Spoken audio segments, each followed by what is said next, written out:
Welcome to the Jamodi podcast. We are all surrounded by amazing coaches and leaders. So let's get an inside look at not just what they do, but how they do what they do. After all, becoming the best versions of ourselves is Jamodi, just a matter of doing it. Coaches, the Jamodi podcast is powered by Ballogy. Manage and measure your players' skill development and increase accountability year-round utilizing the Ballogy app. Boost inter-squad competition with drills backed by the National High School Basketball Coaches Association, including a 40-shot Ballogy skills assessment. Please visit ballogy.com/teams for information on how you can provide this resource for your team. So you get to work with a lot of athletes and some pro athletes. I'm excited to hear about some of their habits, but I would imagine you being in the gym, you talked a little bit about your nutrition and how you still train as an athlete. I'd imagine you have some daily habits that really set you up for success. So tell me kind of like morning, daily routines that just help you to win the day. Yeah. So, earlier in my career, I feel like I couldn't stop coming across information of like morning routines. What are the morning routines that everybody's doing to be successful? And you hear everything under the sun, right? And I always joke about my morning routine because it's very unorthodox. The reason why I say that is because I've got like 15 animals in the house. Okay, so my wife works for a rescue company, and we have a lot of animals ourselves, but we have a lot of fosters.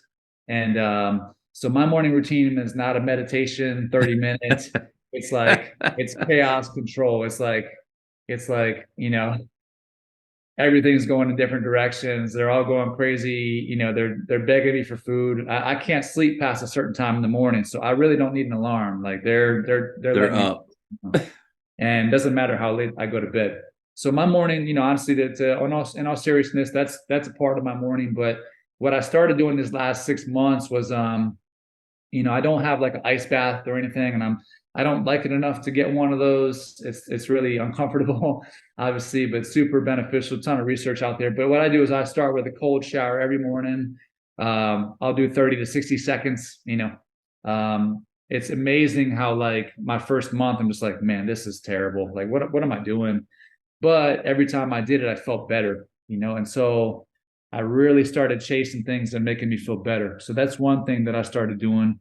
I'm very relatively consistent on my sleep and wake times, and that I think has a strong effect on how the day goes. That people sort of overlook. We hear it all the time, like try to go to bed same time, wake up same time, but it's difficult to practice or execute. But I definitely can feel the difference there when I don't stick to routine. Then every morning I get to the gym. I'm doing some type of workout or movement to prep my mind, prep my body. I did one this morning, and it was terrible. It was absolutely terrible. The reason why, because I ate too much at breakfast, and I'm like, what am I doing? Come on, man. Like most times I don't really eat before, and I feel great, and then I'll have a nice meal after. Today I just happened to eat before, and I felt like just crap. So I learn and relearn, all the time, and it's just I won't do that moving forward. So workout movement, and then I'm typically prepping for my daily sessions, like really getting in mentally. What am I achieving for the day? What am I doing? Who am I helping? How do I make how to make who I'm dealing with better? Outside of that, I find like, especially like being in this business so long, I'm really getting particular about scheduling my own time. So I don't even count the workout stuff as part of that, because that's just like, I feel like that's prep for my day. I always feel better doing that. But if I can schedule like some fun or personal time, that might be going out for a walk. It might be going to the golf range down the street, hitting for 30 minutes. It might be shooting hoops. I really need that, because I have trouble with my off switch as a coach, as a worker. And because of my home life with all the animals, I'm not able to really travel as much as I used to. So I don't really have like those, you can call them like deload periods of like working, and then you got time away and you get a little breather and working. I don't get that anymore. So it's really been important for me to have some scheduled personal time. And I think working in the NBA and working around this business for so long, I've worked with a lot of people who don't do any of that. And for me personally, I can get to burnout really fast unless I do that. And And so that really sets my day. And then of course at the end of the day, I'll spend a few minutes sort of reflecting, thinking about like, how did it go? What did I do well? What can we do a little bit better? I'm not super hard on myself on that. I don't really journal it or anything, but I do think, and I always really think about, are we going in the right direction with my clients? So I do have a reflection period there. So that's sort of the nutshell of my day, mostly, at least from a mental and physical perspective. So Can't imagine the alarm clocks that you have, because I have two alarm clocks, not just on my phone, but my dog Oscar. And coach, it's like on a Saturday, it does it 5:45 a.m. He's up, and you have 15 of those. Like yeah, that's yeah, crazy.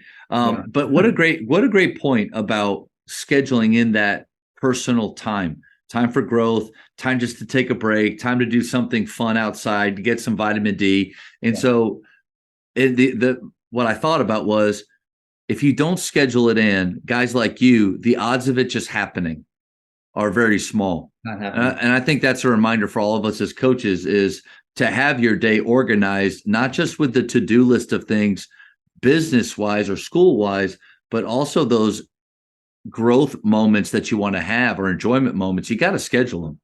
Absolutely, yeah. Because like you said, like even today, I sort of, I had this on the schedule, and then I had some block time where I'm speaking in Canada in a couple weekends, and so I'm trying to tighten up my presentation and get all that set. And just because I'm a very service oriented person, I had some changes in my schedule to some of my athletes, and so I let a few shifts happen, and then before I knew it, I lose 3 hours of my day. It's not really a loss because I'm working, right? But I lose it, the devoted time I had for the presentation. And so if you don't schedule it, if you don't block it, then you think mentally it's open. And then for me, it's hard to say no. Someone wants to work, I want to work too. If someone wants to get better, I want to help you get better. I don't want to turn people away. And so I find I have to really set my boundaries, which I'm getting better with, but I'm not 100% the best at. So I literally I work every day. I work every single day. I'm in the gym every single day. I'm also sort of an antsy person, so I can't sit around the house. Animals aside, I mean, I can't really even work at the house, to be honest with you, because it's so many distractions. But it's hard for me to sit still. The cold showers, man. Mono Watsu with PGC does them. This guy, that coaching buddy of mine, Jamin Copeland, there's kind of within the PGC world, there's a famous story of him standing in front of all the athletes one day saying, "Listen, I take cold showers. I'm a man." And basically that was like he kind of yelling at them about how they should take cold showers. I don't know if it's true or not, but I I struggle. I've tried it before. Any advice on getting going with that? Like start with 10 seconds and then quickly switch to hot, or how'd you get to a minute, man? Yeah, it's not easy. It's not easy. But what I learned was breath. Your breath really controls a lot of your response. And so I'll take it back a couple steps. I had a good couple of friends of mine that um, followed, the guy Wim Hof, Yeah.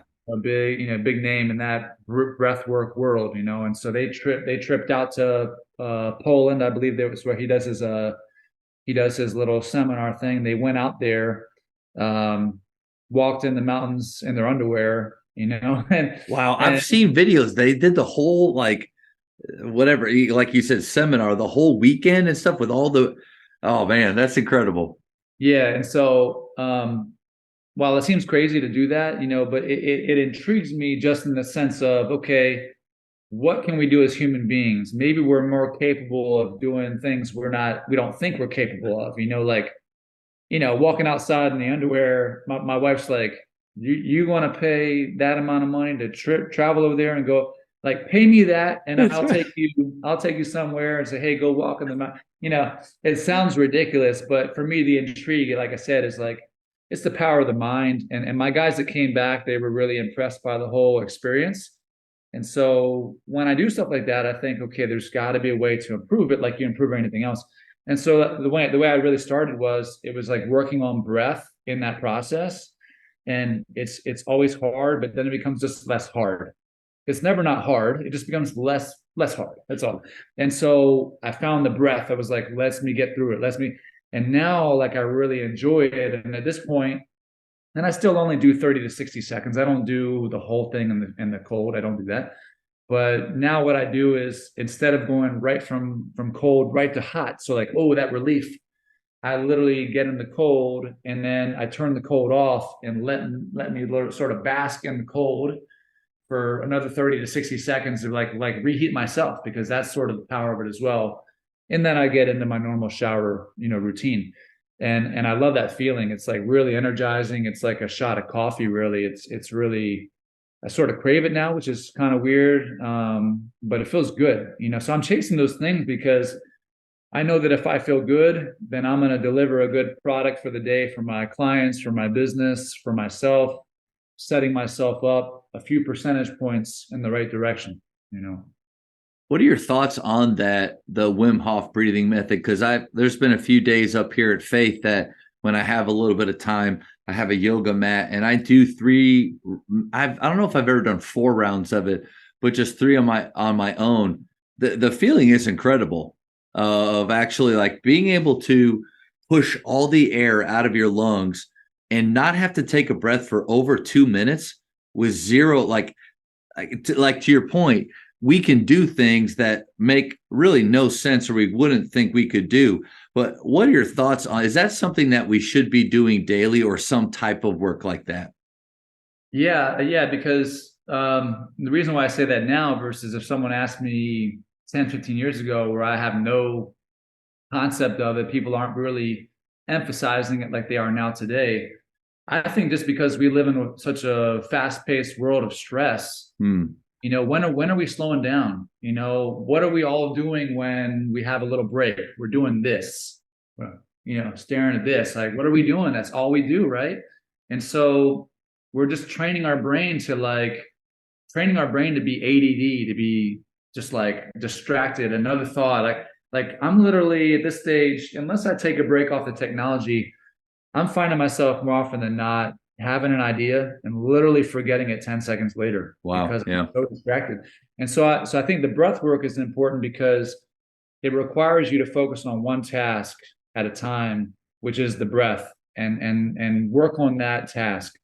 And it's hard to do much else. So I think there's some benefit there to like slow down, which is like get off the phone, get out of a distracting environment. Can you focus on one thing? For kids nowadays, wow, that's super tough, super tough. And so I find it, however you want to do the breath work, there's a million ways to do all these different, breathing techniques. Whatever you find that can help slow you down and practice, whether you want to call it meditation or like breath work or whatever, like, however you call it, I think there's value there. And I really am pretty attentive to that. Whether it's 1 minute a day or 5 minutes a day. A friend of mine that I trained a little bit in high school, and he works out here at my gym with all of my staff now.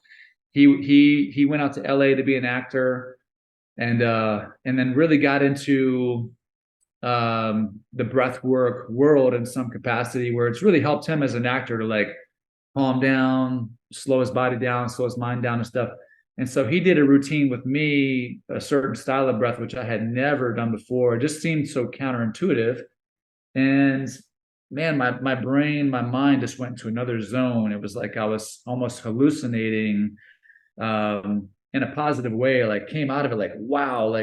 And so I've had a few of these different breathwork experiences, like, wow, something's going on where there's some powerful body, some physiological changes, so there's something there, right? So I just would encourage kids, especially, to maybe practice slowing down, find a way to slow down. And in fact, I've always argued, like, knowing how stressful our lives are, how much we make them that way, we're so on the go, and you got, everything, you have a million different goals. Like, I think a lot of these like health retreats that pop up where people are doing these, getaways, they're basically just like, get off your phone. Let's talk to human beings and hang out and talk and eat whole food. Yeah. Eat whole food. Let's work out. Let's work out and sweat. Let's get in the sauna. Let's get in some cold. Let's breathe a little. It's like basically get off the technology. Like you're like I recognize some of this like that.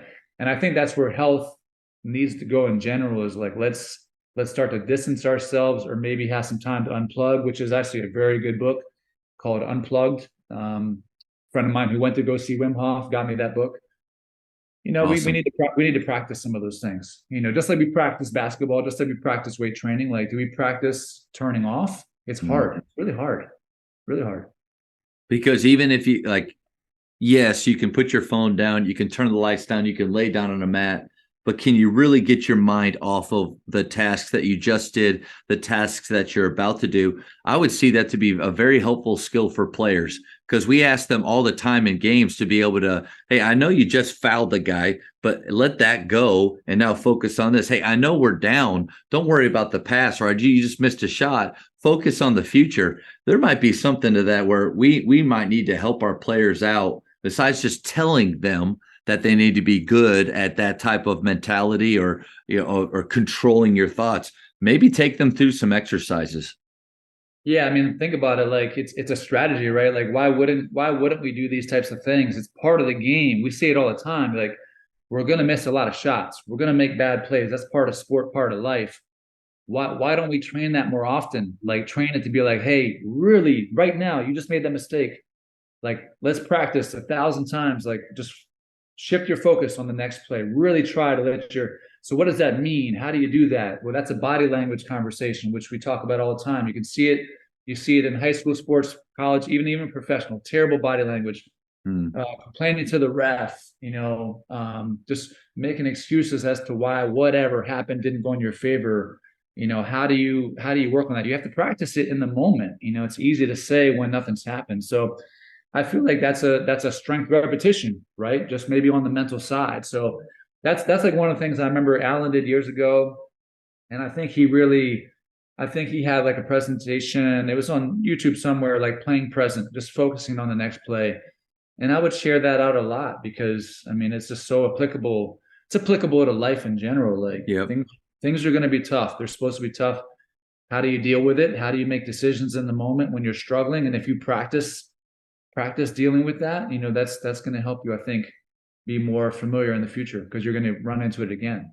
And you see that, you see the pros doing it. I mean, Steve Kerr just a few nights ago, a post game press conference after winning Game 7 against the Kings, they asked, "How are you guys perform so well in Game Sevens in those moments?" He was like, "Well, one, we're process based. We're focusing on that." He literally said, "And in timeouts, we're breathing. Like they're focusing on their breath." So whatever the best of the best are doing, it's be wise for us to try to see what we can pull, what we can use, even at the high school level, because there's something to that, like you said. Yeah, I mean, I that's a great point, man. And I think most people that are maybe not coaching, or maybe just peripheral fans, they might say, well, they got Steph Curry, they got Klay Thompson. That's why. And that obviously that's 95, 96% of the reason why. But you can't dismiss the process, like that Steve Kerr has put in place. He's a successful player, he's a successful coach, and he's had ups and downs, obviously, with their organization, where they've been high, they've been low, and everything at that level matters. And so if there's a breathing technique, if there's a calming technique, you have one of the best shooters in the history of the game.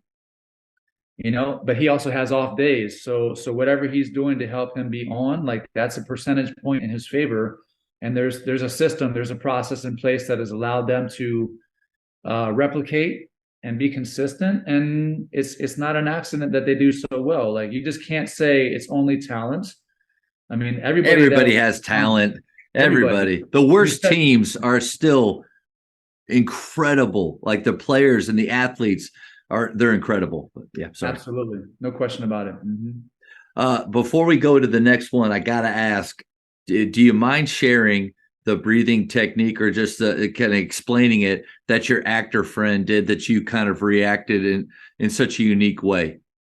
Yeah, absolutely. It's sort of hard to explain, but I'll stand up for a second. Hopefully, you can see me Yeah, clearly enough. So let's see if I can get back a little bit. Let's see. So perfect. it was all mouth, which I'm so used to, like almost all nose.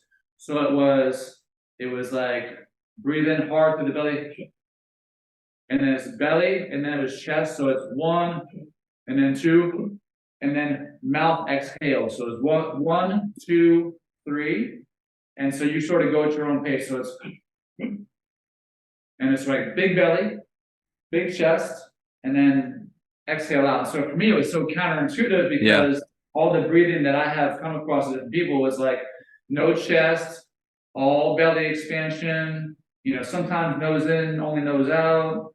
And it was all about keeping this down because like I explained to my athletes, like, what do you do when someone like, frightens you? Or you're in the car and you got to put on brakes. What do? We do this. Okay, like we shrug up, we tense up, like that tension. We breathe in through the chest, and it's a shallow breath into the body. Versus the nose breath with big expansion of the belly, really getting in a lot of oxygen, right? And so it was like, I was like, man, what is this? What's going on? But man, I did it in probably about 20 minutes, and he was there with me. My mind was just really going. So I don't know the exact science behind it, but it was intriguing for me, intriguing enough for me to like maybe try it again and practice a little bit. But, a while back, I was getting so frustrated hearing people talk about breathing because like everybody's got some different style. Yeah. I had a therapist buddy years ago show me a specific style that he calls true breath, and that like he would have somebody on the table, and he would, even on me, he worked on me a bunch, and he would show different tender points in the body, and I can't tell you hundreds and hundreds of times I've seen it. He would have it show a tender spot on the body, and maybe hit something, multiple points, and then we would do this breath. We would do like 3 rounds of it, which takes a minute, and then all of a sudden that tender point just like gone. Okay, and I put him in sort of like a Yoda category. He was like way out there, way out of the box. Combination of like he was like an acupuncturist, physical therapist, a lot of Eastern philosophy, medicine style stuff, very out of the box. And I saw him just treat pain like nobody ever seen before, and myself included, because I was always beating myself up. And so I tried it, and every time I got out of rhythm or like achy or just broken down, it's when I got out of rhythm with this breathing, and so I teach it to my athletes as well. It's very simple, not complicated. I can go through that as well real quick. If you lay on your back, and again, I can't explain the science. I could have him try to, but I just know I feel better. It's a difficult one. So hand on belly, hand on chest. Ideal if you lay on the ground and you breathe in big as much as you can through the belly that one time. Then you hold your breath. You try to do it a second time, okay? Which you're going to feel like you have nothing. You try to do it a third time. Hold it. And then a slow mouth exhale. So that's one. So it's belly, belly, belly. Nose through the belly. Okay. Exactly right. And then exhale through the mouth to release everything, slow. So basically what you feel is like, you're not getting anything that second and third. Okay. But as you practice, you'll learn like, wow, I can really expand. I can get a little more really expanding, and then a slow exhale. And we would do 3 or 4 rounds of that. And I would see people. What's like, a round? Round is that. Exactly. So it's. Oh, okay. So breathe in 1, hold it. Breathe in 2, hold it. Breathe in 3, and you're trying not to let the chest expand. Shiva low. That's why your hands here to recognize, like, is this going? And then a breathe out. That's round 1. We would literally do 3 of those. And obviously, any more of those is good. So my therapy guy was like, do that every day. Do it every day. And I'd see him with people on the table. I'd bring some of my athletes over, and I'd watch him do stuff. And again, like I said, he worked on me. And I could feel the difference. Like, wow, what is that? What's going on? But I don't know the science behind it, but I just know anecdotally, like, something's happening there. And it doesn't take a lot of time either. Like, I think I always struggle if somebody gives me something that, hey, you got to do this with your play. Okay, how long does it take? About 15, 20 minutes.